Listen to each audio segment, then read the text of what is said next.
serikali inasema ina stoko ya mafuta miezi mitatu. Ndani ya wiki moja na nusu mafuta yakapanda. Yale mafuta yamepanda yakiwa nchini. Yalipaswa yale mafuta yapande yakiwa kwenye route ya oda ya miezi mitatu. Yanatoka kule yakija hapa nabadilisha.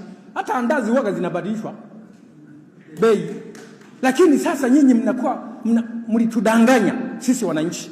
Nchi nzima wanajua. Baadaye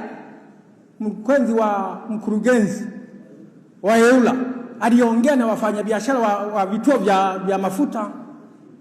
Kwa maana siku yamepanda mafuta, huyu mwekezaji wa petrol station wa Magu alijuaje kwamba kesho mafuta yanapanda? Wao wana signal za kupigiana simu kwamba kesho tunafanya hivi. Upigaji katika nchi hii unaisha lini? Pale tumepigwa. Na mkutano huu lazima tuwaambie na waandishi wa habari hili wazo, pelekeni wananchi waelewe. Na nyinyi mna tabia moja nataka niwaambie.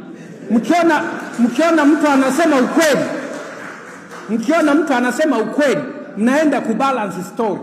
Ili kule kwenye kubalance story mnakatiwa chenu, hii habari mnaiacha. Sio waandishi.